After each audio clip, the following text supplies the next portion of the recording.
The fire crackled softly in the middle of the clearing, casting flickering shadows on the faces gathered around it. Her friends sat on logs and foldable chairs, exchanging excited glances. They had been planning this camping trip for months, eager to escape the stresses of city life and reconnect with nature. The location was perfect, a remote forest, miles away from the nearest town, with no cell service to distract them. "All right, who's got the first ghost story?" asked Lisa, her eyes glinting in the firelight. She was the most adventurous of the group, always pushing them to try new things. "I do," said Mark, leaning forward with a grin. He was tall and lanky, with a mischievous streak that often got them into trouble. "This is a true story. It happened not too far from here, actually."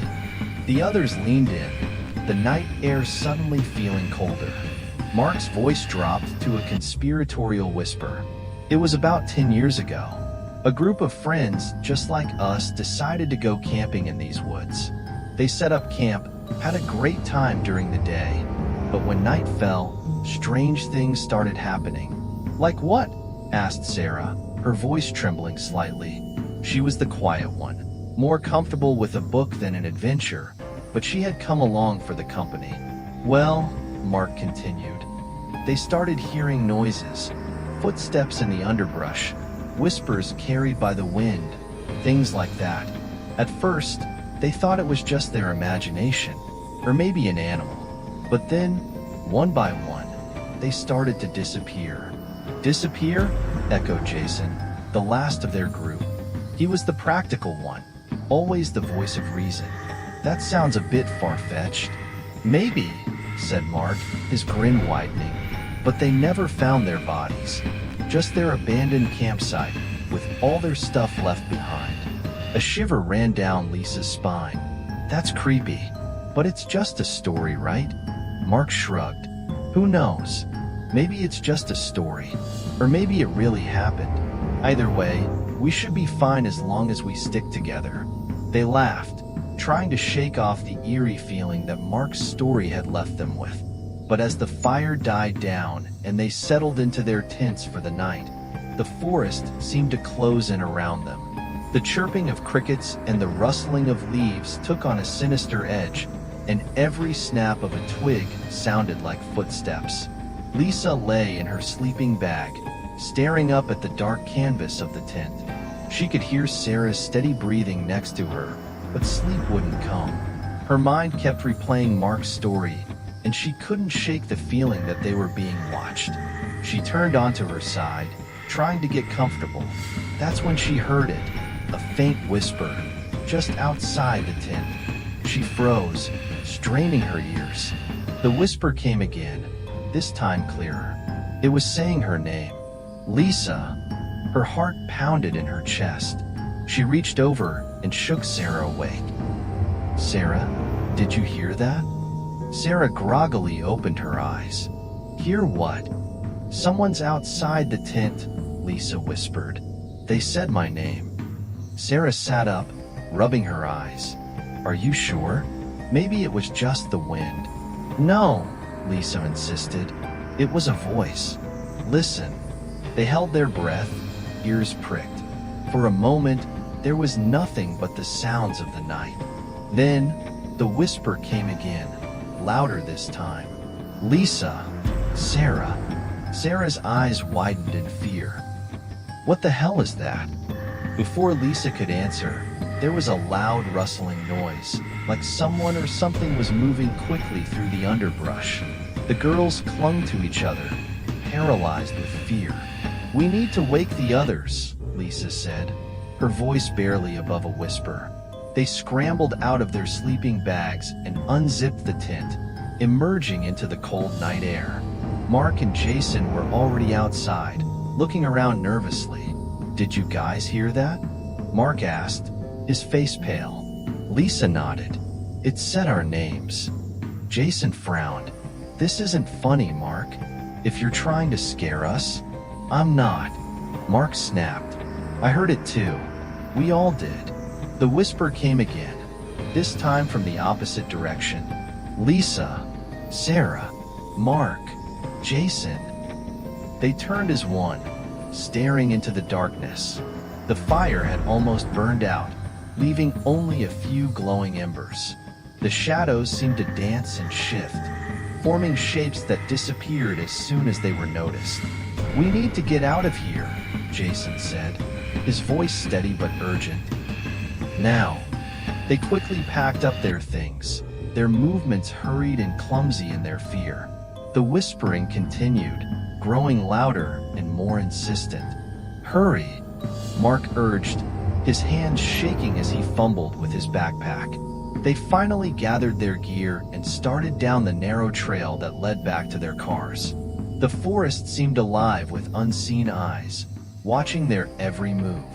The whispering followed them, echoing through the trees. Lisa, Sarah, Mark, Jason. They broke into a run, the beam of their flashlights bouncing wildly. The trail twisted and turned, branches scratching at their arms and faces. The whispering grew louder, more frantic. Suddenly, Jason stopped. "Wait, where's Sarah?" They turned, realizing that Sarah was no longer with them. Panic set in as they called her name, their voices echoing through the forest. "Sarah, where are you?" There was no answer. The whispering had stopped, replaced by an oppressive silence. Lisa felt tears prick at her eyes. "We have to find her," she said, her voice trembling. Mark nodded, his face set in determination. "We can't leave without her." They retraced their steps, calling Sarah's name. The forest seemed to close in around them, the darkness thick and impenetrable. Lisa's heart pounded in her chest, each step filled with dread. Finally, they heard a faint cry. "Over here." They followed the sound, their flashlights cutting through the gloom. Sarah was sitting on the ground, her back against a tree, her face pale and tear-streaked. "I got lost," she said, her voice shaking. "I didn't know which way to go." Lisa hugged her tightly. "It's okay. We found you. Let's get out of here." They helped Sarah to her feet and continued down the trail, their pace slower but more determined. The whispering had stopped, but the feeling of being watched remained. When they finally reached their cars, they threw their gear into the trunks and piled in, slamming the doors behind them. Jason started the engine, the headlights cutting through the darkness. As they drove away, Lisa looked back at the forest, its trees tall and silent. The whispering was gone, but she couldn't shake the feeling that they had disturbed something ancient and malevolent. They didn't stop driving until they reached the safety of their homes, the city lights a welcome sight. They didn't talk about what had happened, each lost in their thoughts. But that night, as Lisa lay in her bed, she heard a faint whisper, carried on the wind. "Lisa." She closed her eyes, trying to block it out, but deep down, she knew they would never be the same. The forest had left its mark on them, and the whispering would follow them, a haunting reminder of the night they had dared to enter its domain. The week following their harrowing experience in the forest passed in a blur of sleepless nights and uneasy days. The four friends kept in touch, sharing their fears and trying to make sense of what had happened. They agreed to meet at Lisa's apartment to discuss their next steps. "Do you think we should go back?" Jason asked, his face drawn and tired. "Go back?" Sarah exclaimed, her eyes wide with fear. "Are you crazy? We barely made it out alive." "I don't mean to camp again," Jason clarified. "I mean to figure out what was going on. Maybe we can find some answers." Mark nodded thoughtfully. "He's right. We need to know what we're dealing with. Otherwise, it will always be there, lurking in the back of our minds." Lisa hesitated, torn between fear and curiosity. "But it's dangerous. We don't know what we're up against." "We'll be careful," Jason promised. "We'll go during the day, and we won't stay long." Reluctantly, Lisa agreed. They decided to go the following weekend, armed with flashlights, cameras, and a map of the area. They met early in the morning, determined to unravel the mystery that had haunted them. As they drove back to the forest, the mood was tense but resolute. They parked their cars at the trailhead and began their hike, the daylight providing some comfort. The forest seemed less menacing in the sun, the trees casting long shadows but no longer whispering their names. They followed the trail back to their campsite, the clearing looking almost normal in the light of day. But as they explored, they found something they hadn't noticed before. A narrow path leading deeper into the woods. "Do you think we should follow it?" Sarah asked, her voice trembling slightly. Mark nodded. "It's worth a shot. Maybe it will lead us to some answers." They followed the path, which twisted and turned through the dense underbrush. After about half an hour, they came across an old, abandoned cabin. It was weathered and overgrown with ivy, its windows broken and door hanging off its hinges. "This place gives me the creeps," Sarah muttered, shivering. "Let's check it out," Jason said, his curiosity piqued. They approached the cabin cautiously, their footsteps crunching on the dead leaves. Mark pushed the door open with a creak, revealing a dark interior. They turned on their flashlights and stepped inside. The cabin was small and cluttered, filled with old furniture and debris. Dust motes danced in the beams of their flashlights, giving the place an otherworldly feel.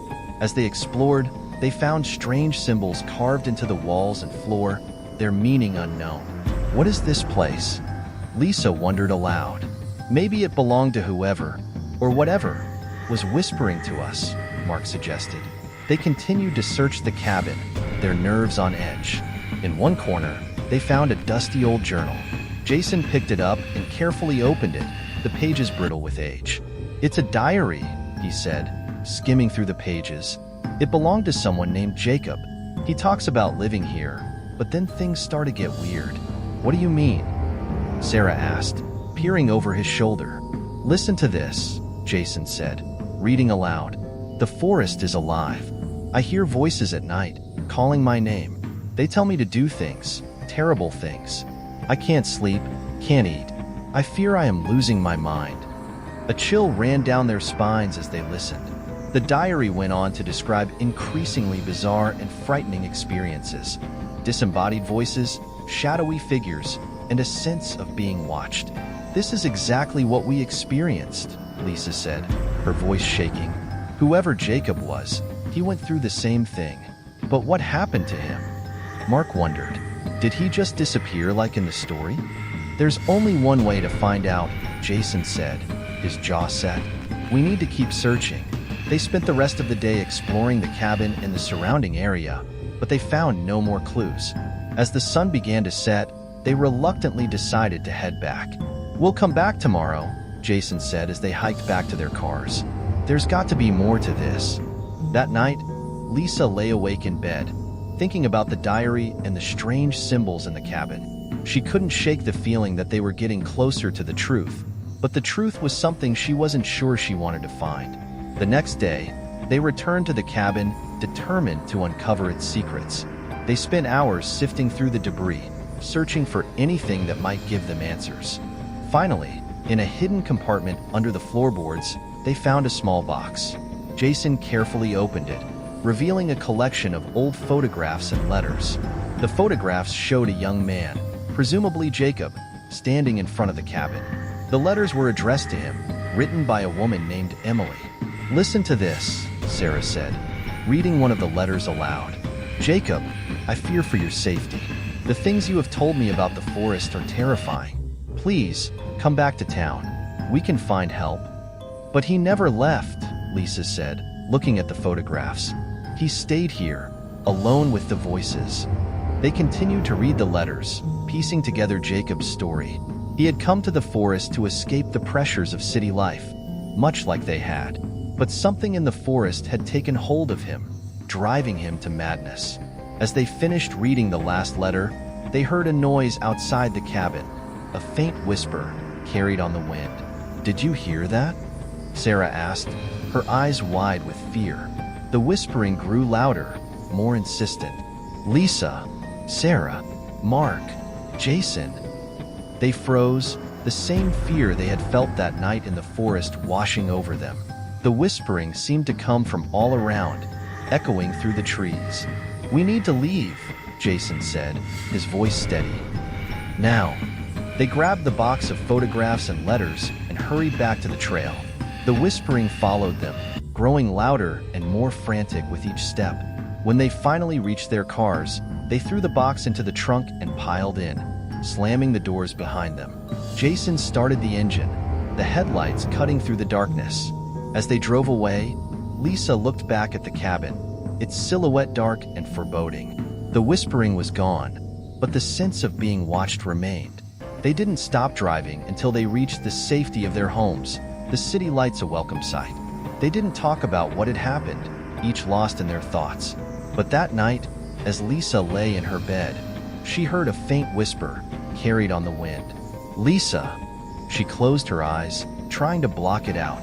But deep down, she knew they would never be the same.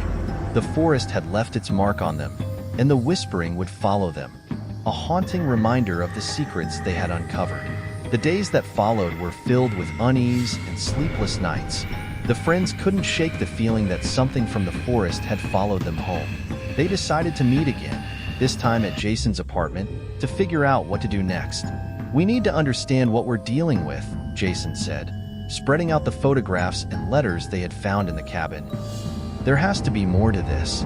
Mark nodded, his expression serious. "I agree. We need to know what those symbols mean and why Jacob was hearing those voices." Sarah shivered, hugging herself. "But how? We can't go back to the cabin. It's too dangerous." "We don't have to," Lisa said, her eyes fixed on one of the photographs. "Look at this." The others leaned in to see. The photograph showed Jacob standing in front of the cabin, but in the background, there was a faint, shadowy figure among the trees. "What is that?" Mark asked, squinting at the image. "I'm not sure," Lisa said, "but I think it has something to do with the voices. Maybe it's the source." Jason nodded thoughtfully. "We need to find out more about these symbols. Maybe there's a library or a museum that can help us." They spent the next few days researching, visiting libraries and museums, and consulting with experts. Finally, they found someone who could help, a professor of folklore and occult studies at the local university. "These symbols are part of an ancient ritual," Professor Whitaker explained, examining the photographs and letters. "They were used to summon and bind spirits. It's possible that Jacob inadvertently performed this ritual, and that's what caused the voices." "But how do we stop it?" Lisa asked, her voice trembling. "How do we get rid of the voices?" The professor sighed, his expression grave. "The only way to stop the voices is to complete the ritual and release the spirits. But it's a dangerous process. If done incorrectly, it could have disastrous consequences." Jason nodded, his jaw set. "We'll do whatever it takes. We can't live like this, constantly haunted by these whispers." The professor gave them detailed instructions on how to perform the ritual, warning them of the risks involved. They would need to return to the cabin, gather certain herbs and materials, and perform the ritual exactly as described. The night before they were to return to the cabin, the friends gathered at Lisa's apartment, going over the instructions one last time. The tension was palpable, each of them knowing the dangers they faced but determined to see it through. "We'll stick together," Jason said, his voice steady. "We'll get through this." They set out early the next morning, the familiar drive to the forest filled with a sense of foreboding.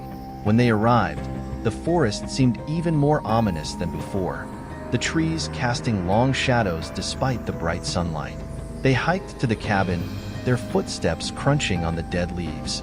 The whispering had already started, growing louder as they approached the clearing. Lisa, Sarah, Mark, Jason. They ignored the whispers, focusing on the task at hand. Inside the cabin, they prepared for the ritual, setting up the herbs and materials as instructed. The symbols on the wall seemed to pulse with an otherworldly energy, adding to the tension. "Are we ready?" Jason asked, looking at his friends. They nodded, their faces pale but resolute. Lisa took a deep breath and began to recite the incantation, her voice steady despite her fear. As the ritual progressed, the whispering grew louder, more frantic. The air seemed to thicken, pressing in on them from all sides. The shadows in the cabin shifted and twisted, forming shapes that disappeared as soon as they were noticed. Suddenly, the cabin door slammed shut, the force of it making them jump. The shadows coalesced into a single, dark figure, its eyes glowing with an eerie light. "Who dares to summon me?" the figure hissed, its voice a chilling whisper. "We do," Jason said, his voice shaking but determined. "We demand that you release the spirits and leave us in peace." The figure laughed, a sound that sent chills down their spines. "You cannot command me. You are but mortals, powerless against my might." Lisa stepped forward, her voice steady. "We have performed the ritual. You are bound by its rules. Release the spirits, or face the consequences." The figure hesitated, its glowing eyes narrowing. For a moment, the air was thick with tension, the fate of the friends hanging in the balance. Finally, the figure nodded. "Very well. The spirits are released. But know this, you have only delayed the inevitable. The forest will always demand a price." With that, the figure dissolved into shadows, the oppressive presence lifting. The whispering stopped, replaced by an eerie silence. The friends stood in the cabin, their breaths coming in ragged gasps. They had done it. They had performed the ritual and released the spirits. But as they left the cabin and hiked back to their cars, they couldn't shake the feeling that they hadn't truly escaped. The forest had left its mark on them, and they knew that some things could never be fully undone. That night, as Lisa lay in her bed, she heard a faint whisper, carried on the wind. "Lisa!" She closed her eyes, trying to block it out. But deep down, she knew the forest would always be with them, a haunting reminder of the night they had dared to challenge its power. The days turned into weeks, and the friends tried to return to their normal lives. But the experience in the forest had changed them. They couldn't shake the feeling that they were being watched, and the whispering, though faint, still followed them. They met regularly, supporting each other and trying to make sense of what had happened. The photographs and letters from the cabin were a constant reminder of the ordeal they had endured. One evening, as they gathered at Mark's apartment, Jason spoke up. "I think we need to talk to someone about this. A therapist, maybe. We can't keep living in fear." "I agree," Lisa said, her eyes haunted. "But who would believe us?" "We don't have to tell them everything," Jason said. "Just enough to help us cope." They decided to seek professional help, finding a therapist who specialized in trauma. Dr. Evans was a kind, understanding woman who listened to their story without judgment. "You've been through a lot," she said, her voice gentle. "It's natural to feel afraid and anxious after such an experience. But it's important to remember that you're safe now." "Are we?" Sarah asked, her voice trembling. The whispering, it hasn't stopped. Dr. Evans nodded. "Trauma can have a lasting impact on our minds. Sometimes, our brains hold on to the fear, replaying it over and over. But with time and support, you can learn to manage it." The therapy sessions helped, slowly but surely. The friends began to find ways to cope with their fear, leaning on each other for support. The whispering became less frequent, fading into the background of their lives. But they knew they would never be the same. The forest had left its mark on them, a scar that would never fully heal. One day, as they sat in Dr. Evans' office, Mark spoke up. "Do you think we'll ever be able to move on? To forget what happened?" Dr. Evans smiled gently. "You may never forget, but you can learn to live with it. What you went through was terrifying, but it also showed your strength and resilience. You faced something unimaginable and survived. That's something to be proud of." The friends nodded, finding comfort in her words. They knew they had a long road ahead, but they also knew they had each other. As they left the office and stepped into the sunlight, Lisa took a deep breath. The whispering was gone, replaced by the sounds of the city, a reminder that they were no longer in the forest. But as they walked down the street, she couldn't help but glance over her shoulder, half expecting to see a shadowy figure among the trees. They had faced the darkness and come out the other side, but the memory of the forest would always be with them, a haunting reminder of the night they had dared to enter its domain. Months passed, and life slowly returned to a semblance of normalcy for the friends. The therapy sessions continued to help, and they found ways to cope with the lingering fear. But the memory of the forest never fully left them, a shadow hanging over their lives. One day, as they gathered at Lisa's apartment, Jason spoke up. "I've been thinking, maybe we should go back." "Back to the forest?" Sarah asked, her eyes wide with fear. "Are you serious?" "Yes," Jason said, his expression serious. "I think we need to confront it, to face our fears head-on. Maybe then we can finally put this behind us." The others were hesitant, but they understood his reasoning. They had been living in fear for too long, and maybe returning to the forest would help them find closure. Reluctantly, they agreed. They planned their trip carefully, making sure to take every precaution. They would go during the day, stay together, and leave at the first sign of trouble. The drive to the forest was filled with a sense of foreboding, but also determination. They parked their cars at the trailhead and began their hike, the daylight providing some comfort. As they approached the clearing where they had camped, memories of that night came flooding back. The whispering, the shadows, the fear. It all felt so real, so present. But the forest was silent, the trees casting long shadows but no longer whispering their names. They walked to the cabin, finding it just as they had left it, the symbols still etched into the walls. "Why did we come back?" Sarah asked, her voice trembling. "To find closure," Jason said, his voice steady. "We need to face our fears, to show that we're not afraid anymore." They spent the day exploring the cabin and the surrounding area, trying to make sense of what had happened. The forest felt different in the daylight, less menacing but still holding its secrets. As the sun began to set, they made their way back to their cars, the whispering absent but the sense of being watched still lingering. That night, as Lisa lay in her bed, she thought about the forest and the ordeal they had endured. She knew they would never be the same, but they had faced their fears and come out the other side. The whispering was gone, but the memory of the forest would always be with them, a haunting reminder of the night they had dared to challenge its power. But they had also learned something important, that they were stronger than they had ever realized. They had faced the darkness and survived, and that strength would carry them through whatever challenges lay ahead. As Lisa drifted off to sleep, she heard a faint whisper, carried on the wind. "Lisa!" She smiled, knowing that the whispering no longer held power over her. She had faced her fears and come out the other side, and that was something to be proud of. The forest had left its mark on them, but they had also left their mark on the forest. They had faced the darkness and survived, and that strength would carry them through whatever challenges lay ahead. And so, as they moved forward, they did so with a sense of resolve and determination, knowing that they had faced the unimaginable and come out stronger for it. The whispering was gone, but the memory of the forest would always be with them, a haunting reminder of the night they had dared to enter its domain.